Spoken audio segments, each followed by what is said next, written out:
പക്ഷെ അയാള് ഇപ്പൊ വലിയൊരു ആരോപണമാണ് ഉന്നയിച്ചിരിക്കുന്നത്. അതായത് പല ആൾക്കാരും ഈ സിനിമയിൽ ഉപയോഗിക്കുന്നുണ്ട്, പ്രമുഖ നടന്മാരും. അതെങ്ങനെ ആരോപണമുണ്ട്? അതായത് ഇതിന്റെ മറുവശം ഇന്ത്യക്കാണ് പേര് പുറത്തു വരുന്നത് ശ്രീനാഥ് വാസിയും ഷൈൻ ടോം ജോക്കോ മാത്രമാണ്. പക്ഷെ പല പ്രമുഖരായ നടന്മാർ ഇത് ഉപയോഗിക്കുന്നുണ്ടെന്നാണ് അദ്ദേഹം പറയുന്നത്. പറയുമ്പോ എല്ലാവരുടെ പേരും പുറത്തു പറയാനുള്ളതാണ്.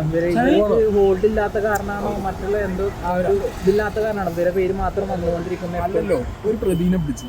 ആ പ്രതിനെ പിടിക്കുന്ന സമയത്ത് ആ പ്രതിന്റെ വാട്സാപ്പ് ചാറ്റിലോ ആ പ്രതി പറയുന്ന മൊഴികളിലുള്ള പേരുകളായിരിക്കും. കായംകുളത്ത് പിടിച്ച ലേഡിയുടെ മൊഴിയിലും ഉണ്ട്, അത് വാട്സാപ്പ് ചാറ്റിൽ ഇവർ രണ്ടുപേരുടെയും പേര് കാണും. അതുകൊണ്ടാണ് പോലീസ് അങ്ങനെ പറയുന്നത്. അല്ലാത്ത പക്ഷെ അവർ പറയേണ്ട ആവശ്യമില്ലല്ലോ. ഒരു കോമൺ സെൻസ് ആണ്. ഒരു കേസിന് ഒരു പ്രതിനെ പിടിച്ചു, ആ കോമ്പിങ് നടന്ന ആ പ്രതി തന്നെ പറയുന്നു ഇന്ന വ്യക്തികളായിട്ട് ബന്ധമുണ്ട് എന്നുള്ളത്.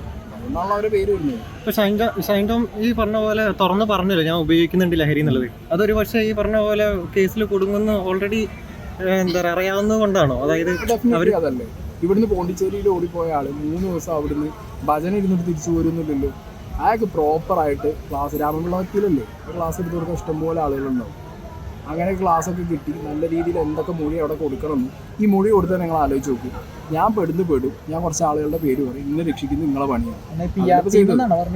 പി ആർ എന്ത് പി ആർ ആയിട്ടുള്ള ഷൈൻ ടോം ചാക്കോന്റെ പി ആർ ഈ ഷൈൻ ടോം ചാക്കോക്ക് പി ആർ ചെയ്യും ഇല്ലല്ലോ, ആരും ചെയ്യില്ല. ആര് ചെയ്യാനാണ്? ഈ ഒരു കേസിൽ അവരുടെ വീട്ടുകാരുടെ പ്രതികരണത്തോടെ എങ്ങനെയുണ്ട്?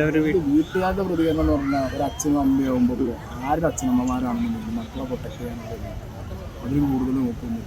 അനിയന്റെ പ്രതികരണം കണ്ടിട്ടാണ് എനിക്ക് അതിലേറെ ആകെ അയാളെ പിടിച്ച അയാളെ ബുക്ക്. ഇതിപ്പോൾ ഈ ഷൈൻ്റെ കേസ് ആദ്യം മുതൽ സിനിമയിൽ വന്നു കൊണ്ട് തന്നെ തുടങ്ങിയിട്ടുള്ളതാണ് ഈ ലഹരി റിലേറ്റഡ് ആയിട്ടുള്ളത്. അത് എന്നിട്ടും കണ്ടിന്യൂസ് ചെയ്തിട്ട് പല പടങ്ങളിലും ഇതുപോലത്തുള്ള ഇമിറ്റേഷൻസ് അതുപോലെ നല്ല നല്ല സിനിമകൾ കാസ്റ്റ് ചെയ്യുന്നു. എന്നിട്ടും പറയുന്നു ലഹരി ഉപയോഗിക്കുന്നില്ല, കേസുകൾ വരുന്നു. എന്നിട്ടും ഈ ഷൈൻ എന്തുകൊണ്ടാണ് ഇത്ര സിനിമകളിൽ ചാൻസ് കിട്ടുന്നതെന്ന് തോന്നിയിട്ടുണ്ടോ? എന്തുകൊണ്ടാണ്? സിനിമയിൽ ഇപ്പോൾ IC ഒക്കെ വന്നതിന് ശേഷം കൃത്യമായ നിയമമുണ്ട്. പേര് പറഞ്ഞ ഒരാൾക്കെതിരെ കേസ് കൊടുത്തു കഴിഞ്ഞാൽ അയാൾക്ക് മുന്നോട്ടുള്ള ജോലി ശേഷം കഠിനമായിരുന്നു. ഷൈനെതിരെ ഇപ്പോഴാണ് ഒരു കേസ് ചെയ്തത്. വേറെ നടന്മാർക്കെതിരെ ആർക്കെങ്കിലും ഇതുപോലൊരു കേസ് പോയാൽ നമ്മൾ അറിയില്ല. ഇതിൽ സിസ്റ്റമാറ്റിക് ആയിട്ടല്ലേ കാര്യങ്ങൾ നടക്കുന്നത്. അല്ലെങ്കിൽ ഒരു പോലീസ് കേസാണ്, എന്നാലേ നടക്കൂ. അടുത്ത പക്ഷം നമ്മളെ മുന്നിൽ തന്നെ എക്സാമ്പിൾ ഇല്ല. പ്രമുഖ നടി ആക്രമിക്കപ്പെട്ടിട്ട് അതിൽ ഇൻവോൾവ് ആയിട്ടുള്ള ആൾക്ക് ഇപ്പം കഴിഞ്ഞ സിനിമകളുണ്ട്, അതിനായിട്ട് വരുന്നില്ല. നമ്മളൊക്കെ ആക്സെപ്റ്റ് ചെയ്യുന്ന സ്ഥലങ്ങളിലായാലും വന്ന് നിൽക്കാറുണ്ട്, നമ്മളൊക്കെ ഇടപഴകാറുണ്ട്. കേസും കാര്യങ്ങളും അതിൻ്റെ ഫ്രീക്വൻസിയിലല്ല പോകുന്നു എന്നുണ്ടെങ്കിൽ കാലം വഴുകി പോയി കഴിഞ്ഞാൽ എല്ലാവരും മറന്നു പോകുന്നു. അഖിൽമാരാർ ഇന്നലെ പറയണ്ടേ ഇപ്പോൾ ഒരു ഷൈൻ ടോമിന് പിറകെ നമ്മൾ ഓടിയിട്ട് കാര്യമൊന്നുമില്ല. ഷൈൻ ടോമിന് ആരാണ് കൊടുക്കുന്നത്, എവിടെ നിന്നാണ് കിട്ടുന്നത്, ഇതൊക്കെ വ്യക്തമായിട്ട് വേരോടുകൂടി ഈ സിനിമാ മേഖലയിലുള്ള ലഹരി ഉപയോഗം എടുത്ത് കളയണമെന്ന്. കൂടുതൽ സിനിമാ മേഖലയായിട്ട് അറിയുന്നതും പരിചയമുള്ളതും സിനിമയുടെ ഡയറക്ടറായിട്ട് വർക്ക് ചെയ്യുന്നതും അഖിൽമാരാറാണ്. അങ്ങനെ ഒരു പേര് അഖിൽമാരാർക്ക് അറിയുന്നുണ്ടെങ്കിൽ അഖിൽമാരാർ ആദ്യം ഇത് പറയണം.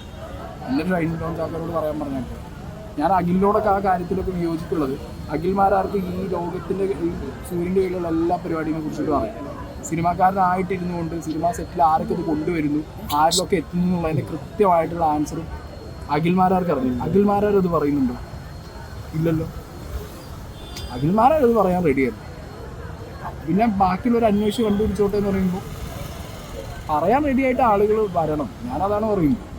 അറിയുന്നുണ്ടെന്നുണ്ടെങ്കിൽ പറയാൻ റെഡിയാവും. ആരും പറയാൻ റെഡിയാവുന്നില്ല. എന്തുകൊണ്ട്? വർക്ക് കിട്ടില്ല, ഈ മേഖലയിൽ നിൽക്കാൻ പറ്റില്ല.